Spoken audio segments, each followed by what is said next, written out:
Although a degree of caution and suspiciousness may be desirable for the job, the police officer should be free of impulsive, overly aggressive reactions and other responses in which emotions overcome the discipline imposed by their training. Same way with military personnel. These individuals, it's good to be suspicious, but you have to be careful who you pull your trigger on. You need to determine whether the target that you're aiming at is actually the enemy or not.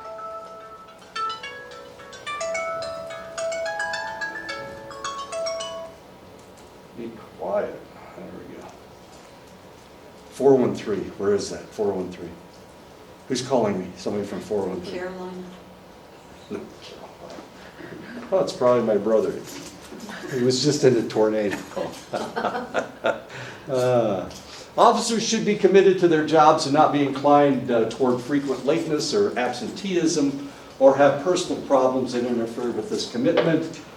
This was a canine, a member of the canine corps, came down with cancer, and they're about to put him down, the dog down, and as you can see, all the police officers are lined up and saluting. So they do have hearts, even if it's just for dogs and not for people. Police officers should be team players able to function effectively within a chain of command. This includes the ability to give orders to supervisees and accept orders from superior officers. Of course, it's the same way in the military. A lot of police officers are ex-military personnel. Because they have been trained to take orders and to give orders. Police officers should be able to examine a crime scene and develop hypotheses about what happened and what characteristics might be present in the lawbreaker. And this is known as deductive analysis. So it's deductive reasoning. We're looking at a crime scene and we're trying to determine what happened. Normally at a crime scene, they have picked up as much stuff as they possibly can, as much incriminating evidence. Usually people don't just commit a crime and then take off. Usually what happens is they try to clean the place up to take away all the evidence against them. The less evidence there is against them, the less likely that they'll be caught. So they try to take as much away as they possibly can. As you can see, this guy is identifying fingerprints. Fingerprints are always questionable because, yes, they are the fingerprints of a select individual, but it doesn't mean that that person left their fingerprints during the crime. It could have been 2 weeks ago, it could have been 4 weeks ago, it could have been last year. This is Al Seidman. He was called in by a small Connecticut town because they had a 3-month-old dead skeleton. Of course, if it's a skeleton, the person was dead, right? Okay. That they couldn't identify.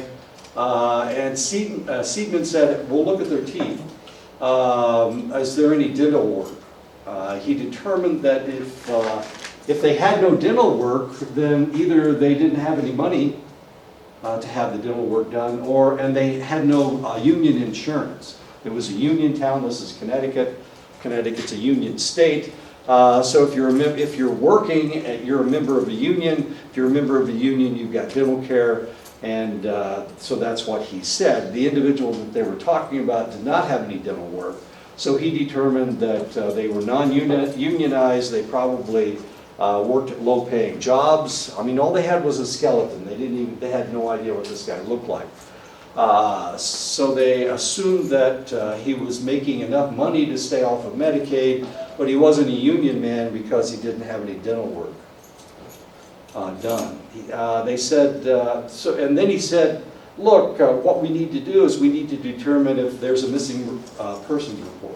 And since there was no missing persons report on this individual, he assumed that they lived alone. Nobody missed them. So he figured that they lived alone and they probably lived in a flop house where the people don't really know each other. So he assumed that that's what happened. He determined that what they needed to do is wait until the next tax cycle occurred The individuals that fell out of the tax, that didn't pay their taxes that year, those are the ones that they needed to look at. Because this was an individual that didn't have a steady job. It was an individual that nobody cared about. So the only way that they were going to figure out, everybody pays taxes, of course. So he determined that what they needed to do to identify the individual was wait until the next tax cycle, which is in April, of course. And then they would wait until the summertime, and then they'd look at all the people that didn't pay taxes that year, and it would be one of those individuals. It would probably be somebody that paid a very low, at a very low tax rate, and they did. They were able to identify the skeleton after that. Good job, Chief. Psychologists who evaluate police candidates rely on personal interviews, observations of candidates in situations that reflect real-world police work, and psychological tests. So they interview the individual, they put them through some kind of a scenario to see how they react, and then they give them psychological tests. Interviews are widely used despite evidence that interviews are subject to distortion, low reliability, and questionable validity. Usually the individual that they select in the interview is the individual that they like. Well, just because you like somebody doesn't make them a good cop. Doesn't make them a good law enforcement officer. Excuse me, did I say cop? I meant law enforcement officer. Reliability does seem to be increased by the use of structured interviews, the same questions over and over and over again. This is the way that we interview. Hopefully we're going to start interviewing people for a psych instructor position so that I don't have to take classes next semester. Those are structured interviews. We have specific questions that we ask those individuals. And we ask everybody the same question.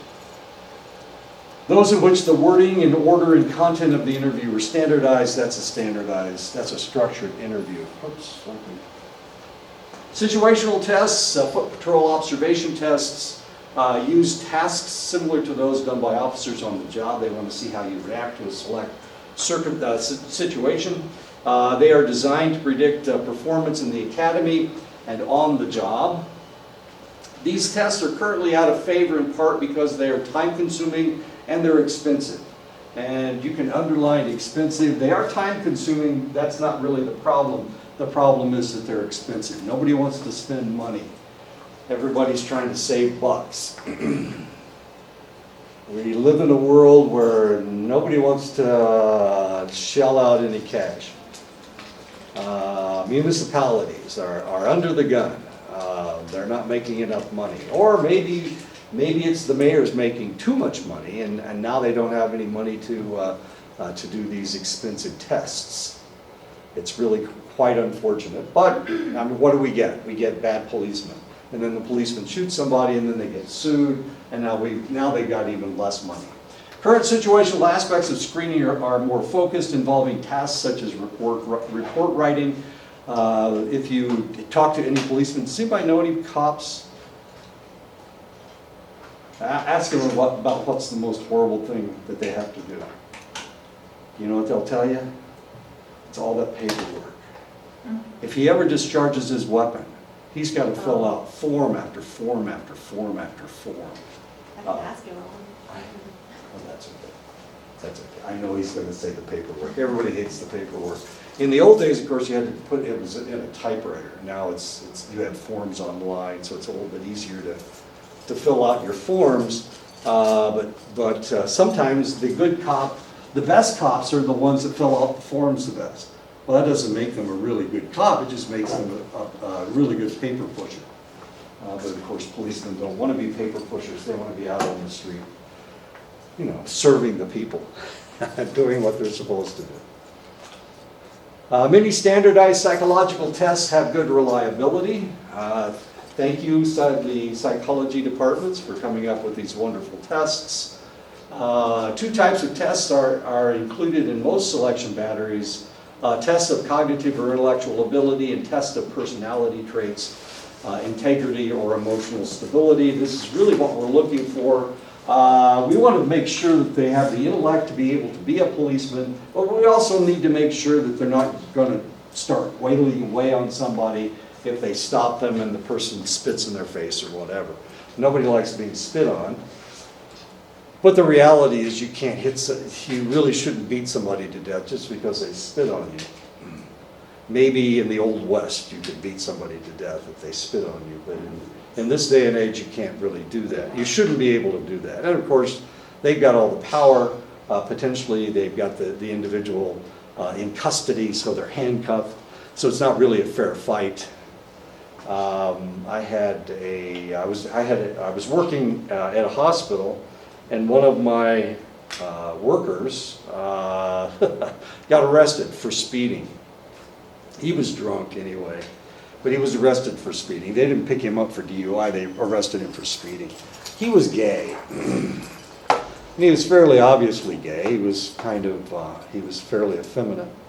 And he's very, militant about it, about his homosexuality, which was kind of curious. He's a really good worker, that wasn't the problem. The problem was, when he was drunk, he was not a very nice drunk. And so he started spitting on the policeman that arrested him, who handcuffed him.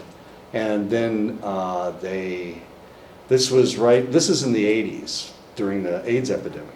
And of course, the story got out that all gay men had AIDS. That was what they thought anyway. And they whaled the tar out of this guy. They just beat him to a pulp. And of course, then he went to the hospital. He came to our hospital, luckily, thank goodness. Theoretically, he was supposed to be in custody, but of course he wasn't in custody. We didn't have any secure wards. But he needed medical treatment. Anyway, so he spit on the policeman. And the policeman claimed that they didn't know if he had AIDS or not. They assumed that he did. I guess that's always the assumption. Anyway, he assaulted the officer. But he went to trial for assault with a deadly weapon. His spit was a deadly weapon. He didn't. He won the case. He was over. And they sent him to rehab because of his drinking. As stupid as that sounds. Anyways, we're talking about personality traits, integrity, and emotional stability. Nobody likes to be spit on. Intelligence scores tend to correlate fairly strongly with the performance of police recruits in their training programs, but are weakly related to the police performance in the field. The reality was, when they beat him up, they probably got a lot more stuff on them from him. His blood, and his blood's more dangerous than his spit, but we won't go into that. So we're looking at intelligence tests. Intelligence scores tend to correlate fairly strongly with the performance of police recruits in their training programs, but it doesn't always indicate how good he's going to perform in the field. Just because you're intelligent doesn't mean that you're going to do well in the field. One of the tests that we give individuals, one of the favorite tests, is the Minnesota Multiphasic Personality Inventory, the famous MMPI. The one that they are using now is a 2008 revision, the MMPI 2RF. It's a personality test. It's a test of personality most often used in police screening. It's 567 questions. You can imagine how tired you get reading all those questions.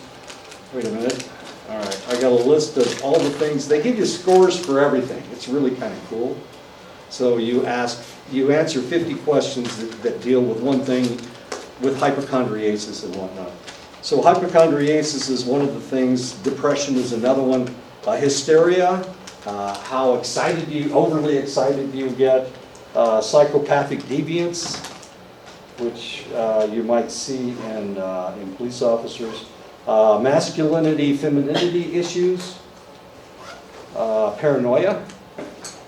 And paranoia is fairly common these days, mostly because the internet just feeds all this paranoia with all this conspiracy theory stuff. Anxiousness, guilty, and guilty feelings. This is known as psychosthenia. You get a schizophrenia score, which is always fun. I know. Everybody gets a schizophrenia score. Hopefully you pass. Overactive and easily excited, hypomania, and the other is social introversion. So it tells you whether you're an extrovert or an introvert. So you get scores on all 10 of those. The old days there were 11, yeah, but there's only 10 now. I know they've revised the MMPI. It's a lot of fun. I've taken the MMPI, did okay. They didn't throw me in the psych ward immediately anyway, after I took the MMPI. It's a fun test to take. It's 567 questions. It's a lot of fun.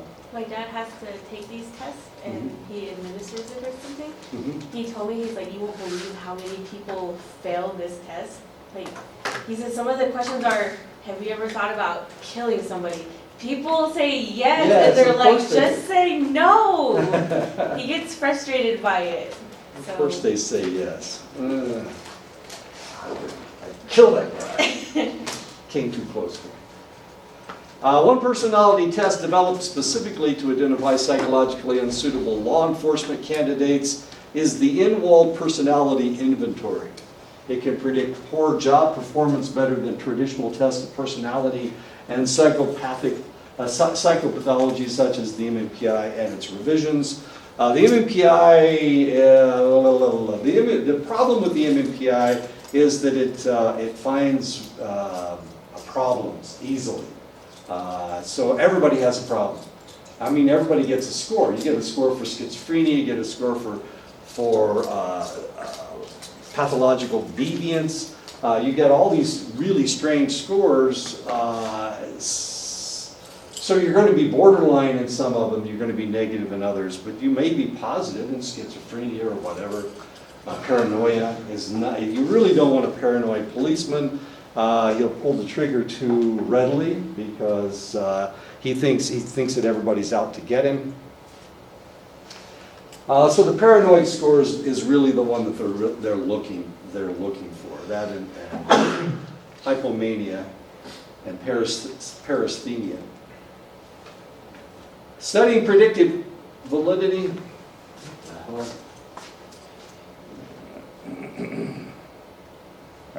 Studying predictive validity using actual police performance on the job has the outcome is time-consuming and expensive. So most departments do not do this, even though they should. They still don't do it. It's too expensive and it's too time-consuming. We do the same thing here. We will have a peer evaluation. So one of these days, somebody will come into my class and they'll watch me teach. They'll probably be Marius. We kind of switch back and forth. So I'll watch him teach and he'll watch me teach, and then we'll write each other up and tell everybody about how brilliant we both are. There we go. Okay, I'll write mine and he'll write his. Okay. No, if he wrote his, he's kind of a funny guy because he's afraid that he's going to do something wrong in the class. I don't really care, but he does. I mean, he cares so much that he would, every time he comes out of a class, he thinks that he had the worst class in the whole wide world. And that's the way Marius is. Me, I don't really care, but with Marius, he's so funny. No, he'd write himself up. He'd say he's the worst instructor in the whole school, maybe in the whole state. But we know that's the best. He's a good teacher. Has anybody ever had Marius in class? Yeah, any fun? He makes you talk, doesn't he? Yeah, there's something wrong with that. I know, he gets people to talk.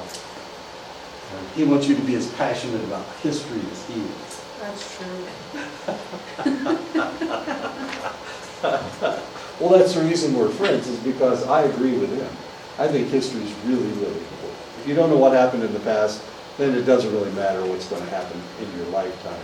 You need to understand what happened in the past to recognize some of the things that are happening today. All right. Here. Positive relationships between screening results and performance by police recruits in training have been found. Okay, so we need to be able to predict how this person is going to react to a certain situation. You need to keep them out of certain situations.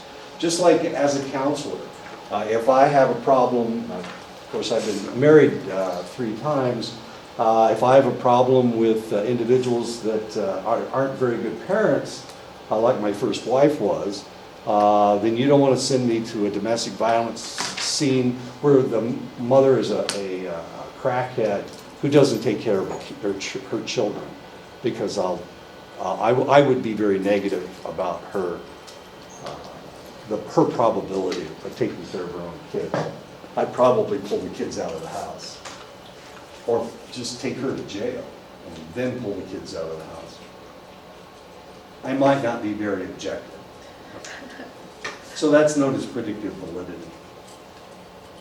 Researchers have also gathered peer ratings from trainees. Ratings correlate with job retention of police officers, but not with most other measures of job performance or with supervisor ratings.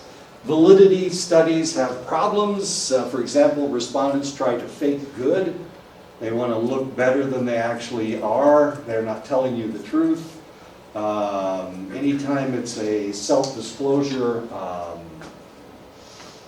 test of one kind or another, like if you go into the hospital, they'll give you a test for depression.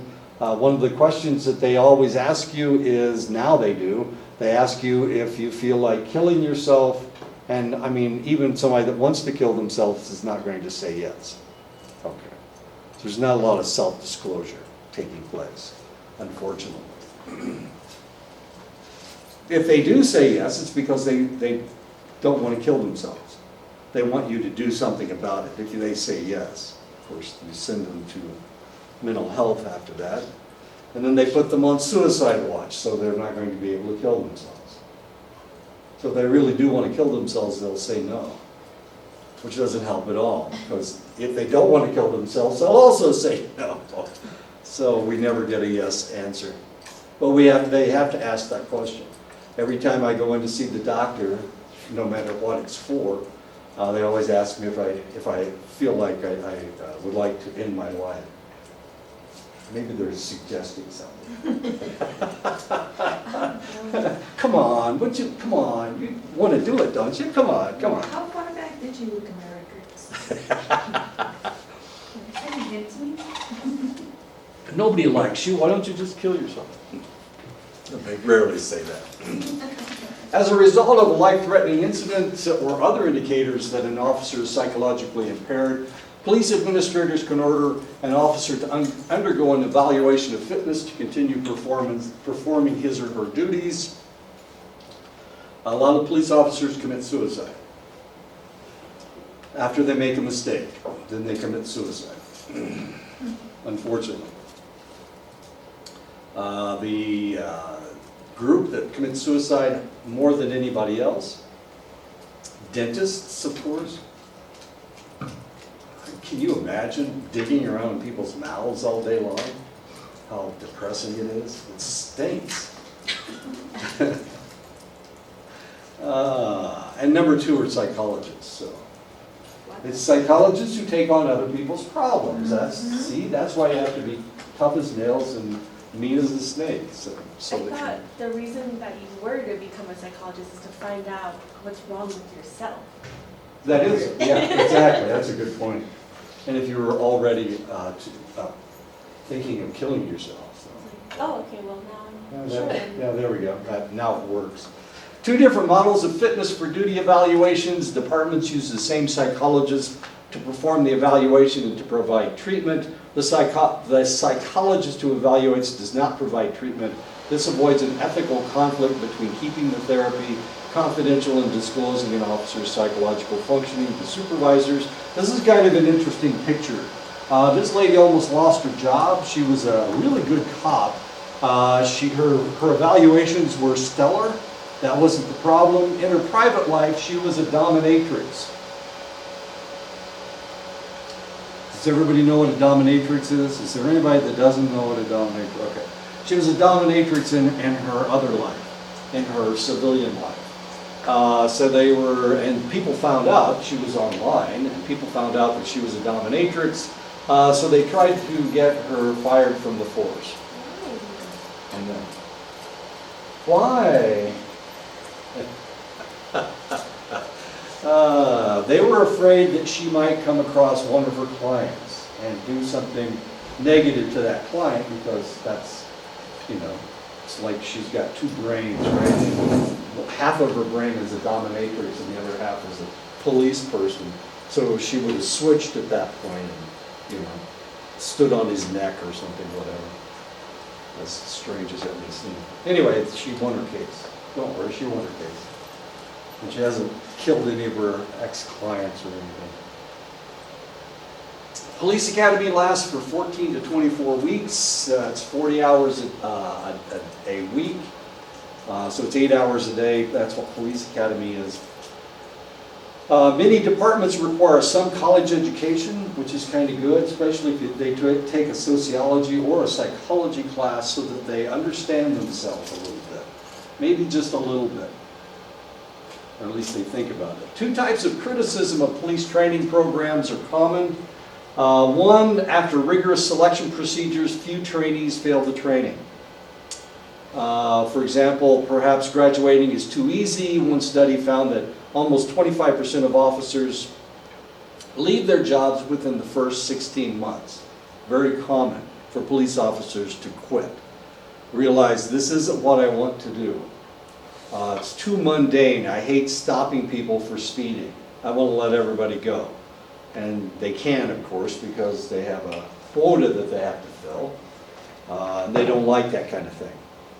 Number two, there's insufficient training in the field as well as a lack of close supervision of trainees during the time they spend on patrol.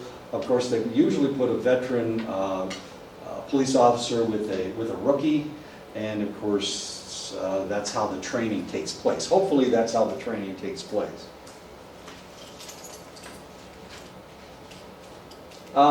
Your text presents three types of crisis situations to which police are often called. The first one is incidents involving mentally ill citizens. The second is family disturbances. And the third is the taking of hostages. These are the crisis situations that they come in contact with. So we're going to talk about those three situations. We do have a instructor at this institution that is a former police officer. His name's Manessa Begay. He's our social work instructor. He's over at Shiprock. He was a police officer on the, whatever that county is over there, Farmington County. What's the Farmington County? San Juan County. The other one was, we had another police officer, it was Dawn McDonald. Was a police officer. She was really kind of interesting. She was the social work instructor before Manessa, as interesting as that is. Anyway, they were both police officers. She was a detective, and she worked at she worked with the mentally ill. Kind of curious. Then she decided to go into social work. Jeremiah Barber has experience with police officers. He worked in a domestic violence unit, and he worked at, I can't remember what he called it. Well, anyway, he worked with domestic violence and sexual assault.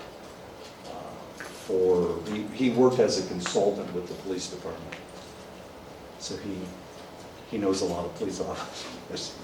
Evidently, there's not that many on the reservation. There's only 30, he said. He keeps talking about 30 police officers. Pretty big. On the definition? Yeah. There's more than that? I don't know. That's what he said. I figure he knew since he had to work with those guys. Incidents involving the mentally ill citizens. Of course, this is a homeless man. Family disturbances. And taking of hostages. One consequence of deinstitutionalization is that supervising people with mental illness is common for police officers. Unfortunately, back in the 80s, we used to have mental hospitals in every state. The federal government pulled all the funding for those mental hospitals.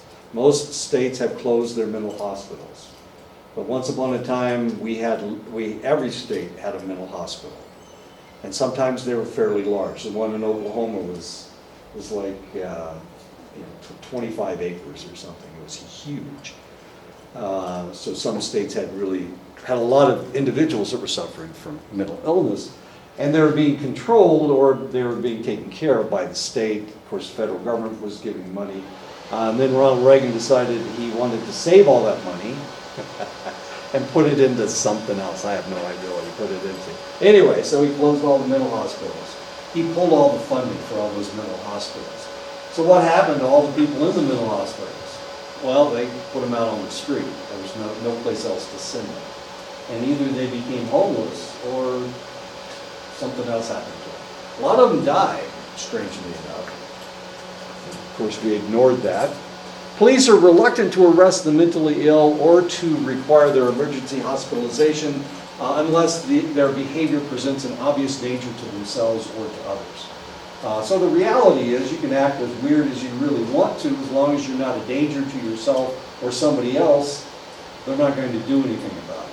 They can't do anything about it, as long as you're not breaking any laws, as long as you're not stripping naked and wandering around. Who's the guy that stripped naked? He shot, the one that shot his sister and his sister's child, the baseball player's family. Shot his mother, then he shot his sister, and then he shot his nephew. And then he ran into the woods, stripped naked, and came running out the other side. Naked people, normally you don't see naked people running around. Not in North Carolina anyway. Or this is Southern Virginia. Anyway. Was he mentally ill? Well, I'm guessing if he stripped naked and he was running out of the woods, then they probably think that he was probably mentally ill. Most people don't run around naked. Unless it's a nudist colony, of course, or maybe a nude beach. Teplin in 1984 found that the presence of mental illness increases rather than decreases the probability of arrest. Of course, it increases the probability of arrest. They are acting erratically. So how in the world can you let them go? The rate of severe mental disorders in jail populations, often combined with diagnoses of substance abuse and personality disorder in the same individuals, is alarmingly high. So what do we do with these guys? They're self-medicating. That's why they're drunk, or they're drunk. So are they drunk or are they mentally ill?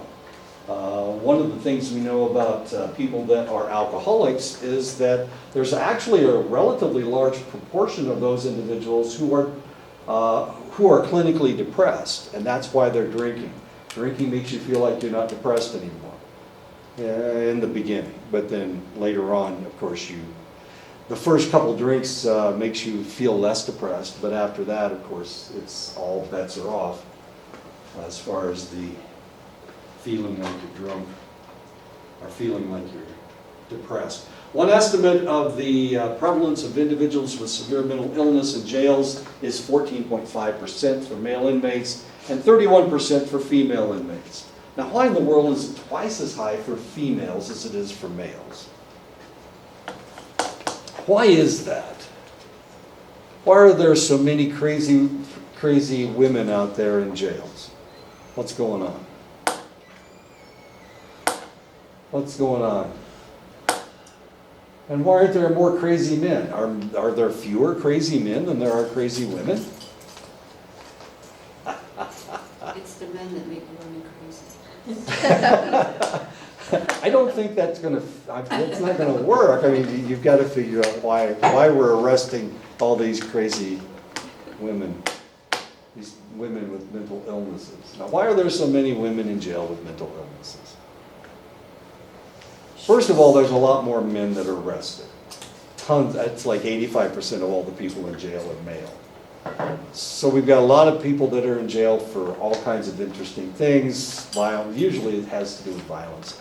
But why would we arrest a woman? For violent acts, I guess, if she does something violent, but there's not that many violent acts that women commit.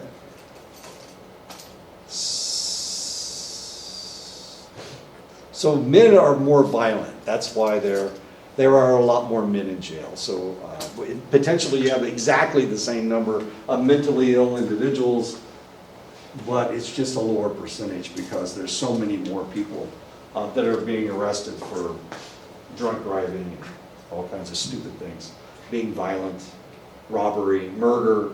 You know, women don't usually commit those crimes.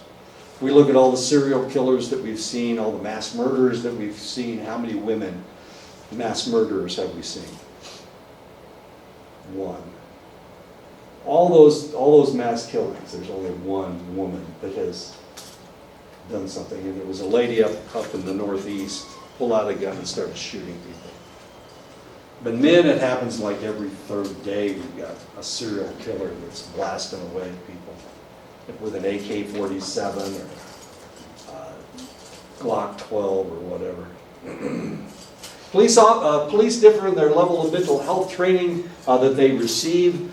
Jurisdictions with specialized mental health training were especially effective in crisis intervention. Police made fewer arrests in those cases. They could talk the person down.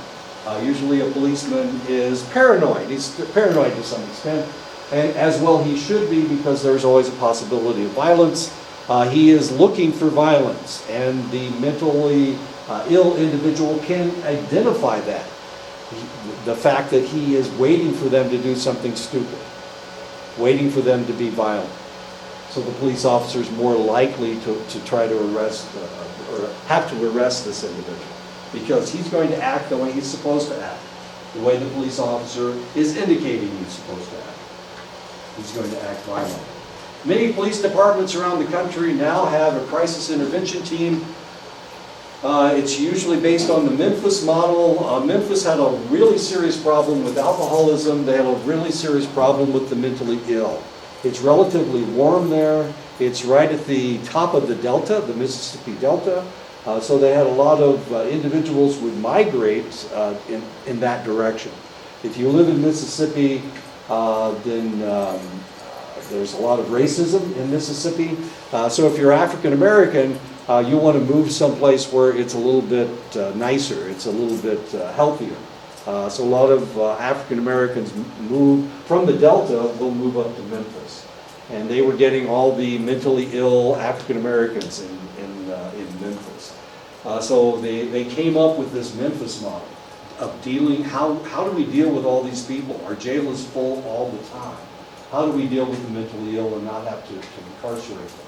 And the answer was, they came up with the crisis intervention team model, which is referred to as the Memphis model because they were the first ones to do it. And they were the ones that had the most serious problem. It's on the Mississippi River. It's at the tip of the Delta, the northern tip of the Delta.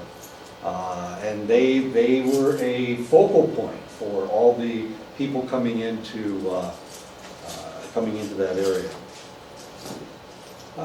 The crisis intervention team provides law enforcement officers the tools and the skills necessary to dealing with mentally ill persons. Dawn McDonald, the one I was talking about before, she was actually from a town about 30 miles north of where I was born and raised. And she was on a crisis intervention team. And after that, she realized that she was much better at mental health than she was at being a police officer. But she was very good, she became a detective, and she was very good at reading crime scenes. CIT may be an effective way to link individuals with mental illnesses with indicated mental health treatment. CIT trained officers report feeling better prepared for their encounters with individuals with mental illnesses. CIT may have a lower arrest rate and lower associated criminal justice costs than other diversionary approaches. And of course, this is one of the problems. Police officers, they get credit for making arrests, and CIT officers rarely make arrests. What they're trying to do is not make arrests. So their emphasis is in a different direction. It's individuals who can talk to people. It's people that are more introverted than extroverted. A lot of police officers are extroverts. So they are dynamic. They talk a lot. But a CIT officer is more introverted. And this individual is more likely to try to listen to an individual that is having trouble. The importance of evaluating how police interact with individuals with mental illness is underscored by the prevalence of mentally ill offenders in prisons and jails. For example, the incidence of mental health problems in individuals incarcerated in the United States has been cited to be 56% for state prisoners, 45% of federal inmates, and 64% of those in local jails. That's really, really high percentages. So most of the people in jail are individuals suffering from mental illness, and that's the reason they're in jail. Whether it's the state, whether it's the federal prisons, or whether it's the local county jails. Most of the people in jail are people with mental illnesses.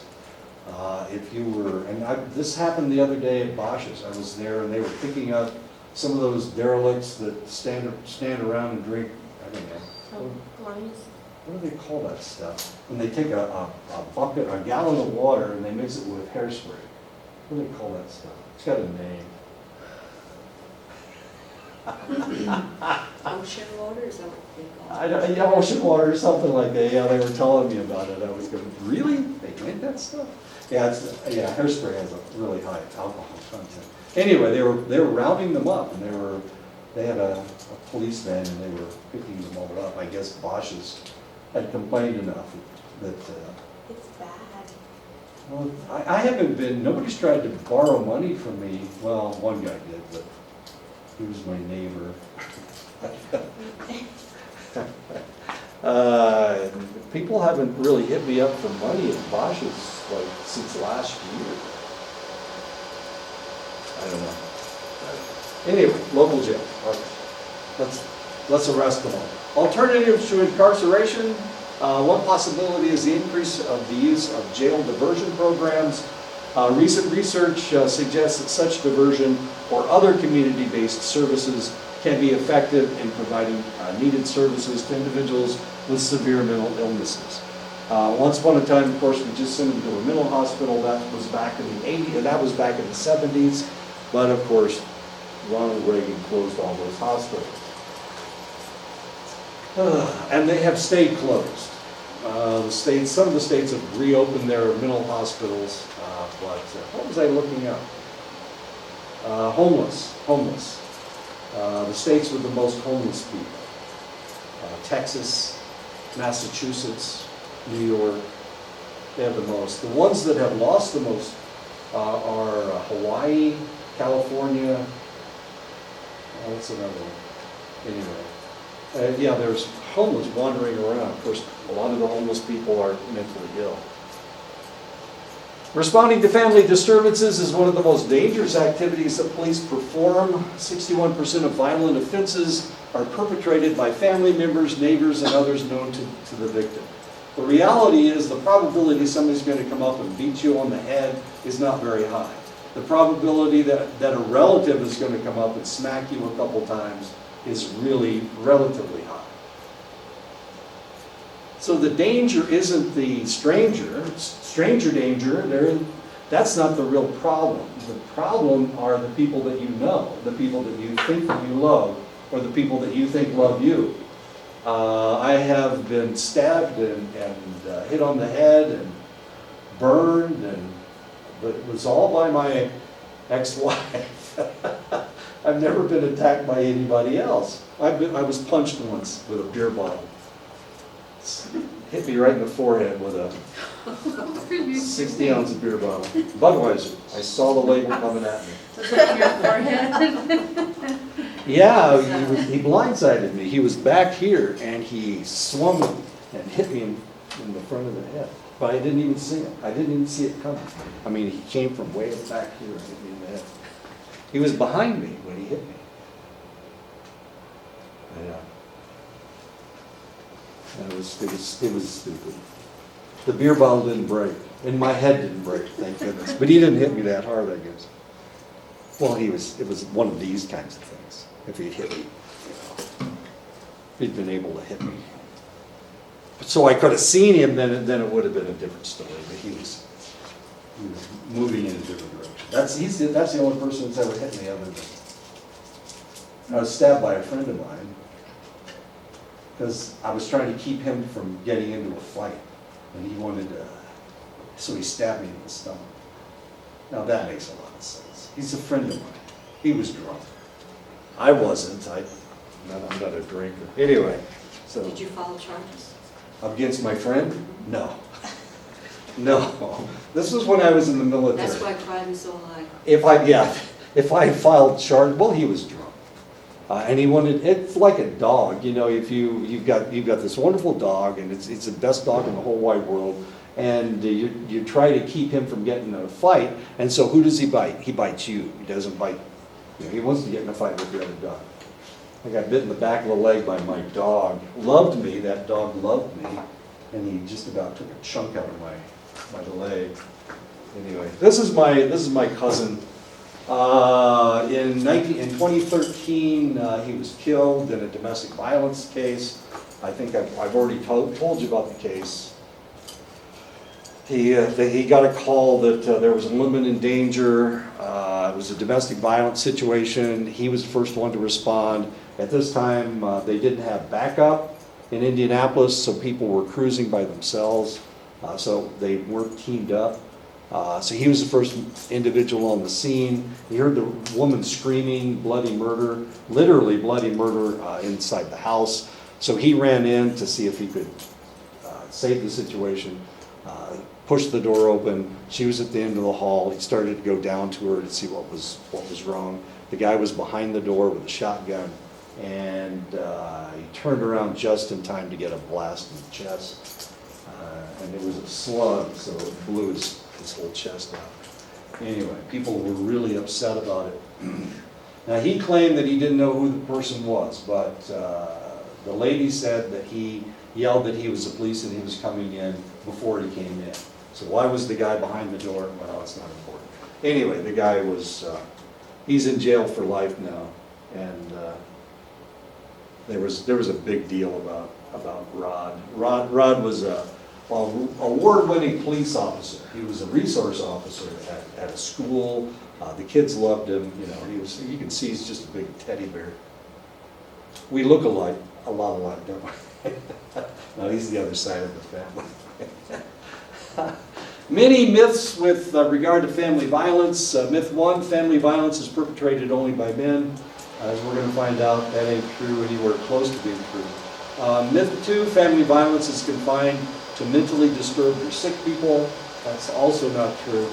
Family violence is confined to poor people. Nope. Myth 4, battered women like being hit, otherwise they would leave. We all know how much women like to be smacked around. We see it on pornography videos all the time. All depends on how much pornography you're looking at. Myth 5, alcohol and drug abuse are the real causes of violence in the home. So it's the alcohol, it's the drugs. Oh, he claimed that he was drunk, and that's why he was knocking his wife around. Or his girlfriend, actually, wasn't it? I'm not exactly sure where the shotgun came in, but everybody likes to have a good time. Myth 1, family violence is perpetrated only by men.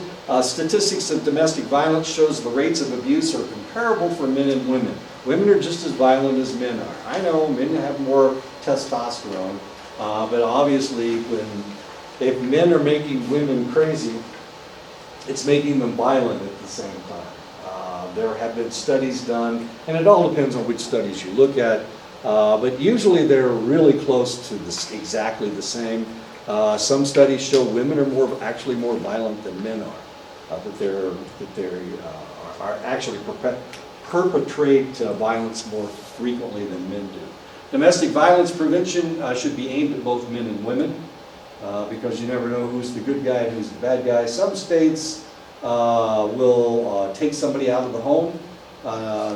Some states will arrest both parents if both of them are, if there is a domestic violence situation. They'll take both the mother and the father out of the home because statistics say it could be either one of them that is causing the problem.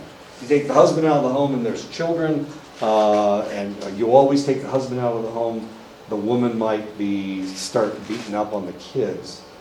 So some states take both husbands and wives out of the home. Offender treatment could be enhanced by changing programs to address assaults by both partners when applicable, and that's because women are not innocent. All women are not good mothers, and all women are not always innocent. But, of course, that's the old idea that women are always innocent. Myth 2, family violence is confined to mentally disturbed or sick people. The portrayal of violence in the mass media often suggests that normal people do not harm family members. Unfortunately, of course, we've got a president that claims that guns don't kill people, it's crazy people that kill people. That's what he said. He said it has to do with mental illness. Not exactly sure what that means, but he doesn't want to limit guns to any extent at all. Unfortunately, as far as psychologists are concerned, he's inaccurate. He's incorrect. Okay, let's just say that. The president isn't accurate. In reality, family violence is too widespread to be adequately explained by mental illness. Although perpetrators of serious domestic violence often experience depression or personality disorders, individuals who have antisocial personality disorder, individuals that are psychopaths, these individuals, people that had conduct disorder as children, potentially, these individuals will be violent in a domestic violence situation, but they aren't the only ones, and you can't just say, you can't point at somebody and say they're going to be a wife beater when they grow up, because it could be anybody. I certainly didn't recognize my own wife, who when she was my girlfriend, she never hit me at all. It was after we got married. Obviously, I was really irritated to her. I probably deserved every punch in the face, every boiling bucket of water she poured on me. Luckily, it wasn't always boiling. Sometimes it was just warm. Sometimes it was just hot because she couldn't wait for it to heat up before she dumped it on my head. You would think I'd be smarter than that. Unfortunately, I'm not. Pickers busted. I'm pretty stupid when it comes to love and marriage, unfortunately. Family violence is confined to poor people. Violence and abuse are more common among families of lower socioeconomic status, but they are by no means limited to such families. There are risk factors associated with poverty, unemployment, limited education, sparse social support that are associated with family violence, but of course anybody can be violent in a domestic violence situation. The fact is that many victims of serious abusers do not leave. That's myth 4, we're talking about battered women.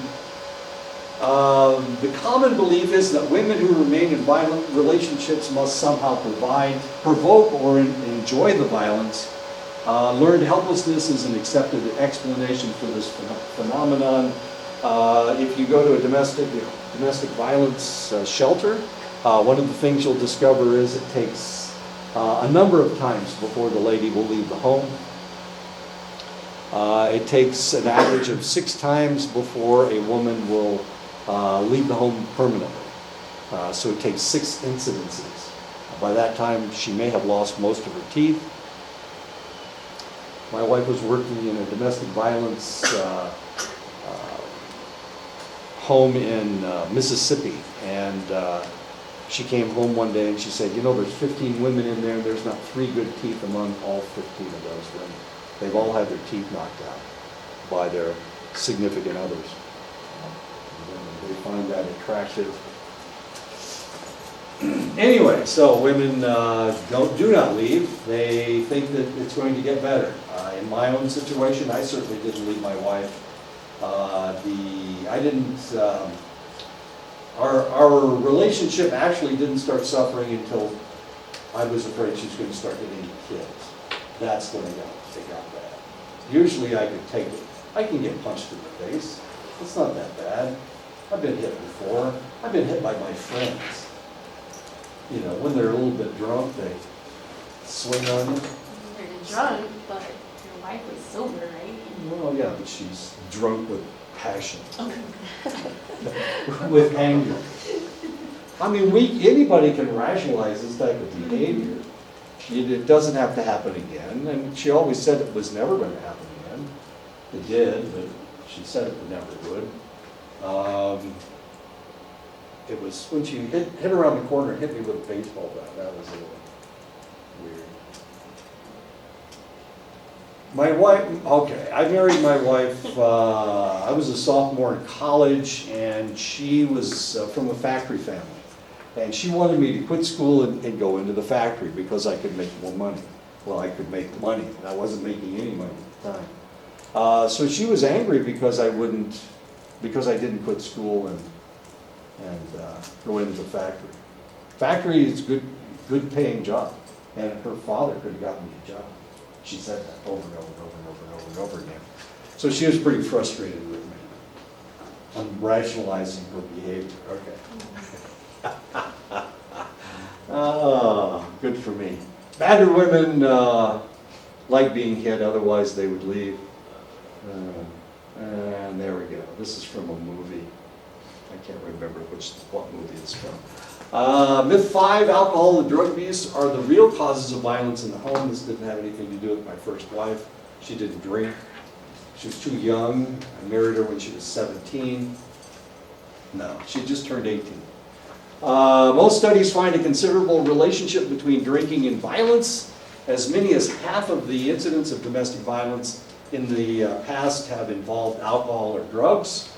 In the case of violence and a spouse, both the offender and the victim may have been drinking heavily before the violence. Remember, alcohol takes away your inhibitions.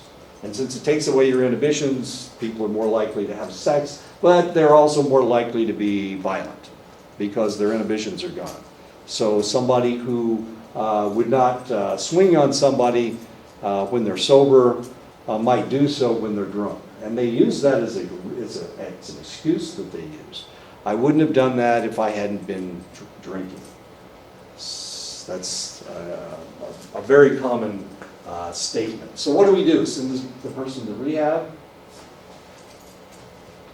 No, you can't do that. No, it just doesn't work that way. Researchers have questioned the value of arrest as a deterrent to spousal abuse. In the Minneapolis domestic violence experiment, subsequent offending was reduced by almost 50% when the suspect was arrested, a better outcome than that achieved by the two non-arrest alternatives, ordering the party to leave the residence and giving the couple advice on reducing violence. Angry people like to get advice. No, I'm kidding. They don't like advice at all. If somebody is angry enough and you make them leave the house, guess what happens next? They go around the block, and as soon as you're gone, they go back into the house and start the fight again. That was the problem with these alternatives. So yeah, you need to take somebody away, and you need to take them away relatively permanently. At least until the next day. At least until their temper dampens a little bit. So which one do you need to take out of the house, mom or dad? Well, usually it's dad that's taken out of the house, but sometimes, like I said, some states arrest both of them and take them both to jail. There are 4 types of hostage incidents that they differ in psychological dynamics and techniques for resolution. The hostage taker is, or they are, suffering a mental disorder of experiencing serious personal problems. They're trapped while committing a crime. Inmates who capture prison guards or take other inmates as hostages. And of course, terrorists. We haven't had a problem with terrorists in the United States for a while, not since 9/11 especially. But before that, it was relatively common for terrorists to come into the United States, and we would have hostage situations. Normally, they didn't really seize people in the United States; they seized them overseas, and so we had Americans who were being held hostage overseas. So if you travel in a place like, wait a minute, where was I? Guatemala. I went into Guatemala right after they opened Guatemala up. Guatemala had been in the Civil War for 18 years, and we were one of the first groups to go in there after they opened up Guatemala. So here we are wandering around Guatemala. Everybody's armed and dangerous. Everybody's got a shotgun. Everybody's carrying sawed-off shotguns in Guatemala. It's the oddest thing in the world. They all had slugs. So if they had shot somebody, they could blow your head off. I mean, literally, it's a slug. It's not bird shot. We're not talking about trying to bring down a pheasant. We're talking about trying to kill somebody. Anyway, so we were there for 3 weeks. We went to Tikal, that's where all the pyramids are. And we went to Tikal and wandered around Tikal. The group that came in right after us, they were kidnapped at Tikal. I know. And they were held hostage for 4 weeks. Which I'm glad it wasn't us, because we had some really stupid people in our group. We had one lady that was just sure nobody wanted to hurt her because, she's blonde and she's cute, one of those kind of deals. And she's carrying her 35 millimeter camera in her hand, and she's just walking around with her camera in her hand. Well, idiot, somebody's going to come by and snatch that camera. So and we were of course in a group, and she was on the edge of the group.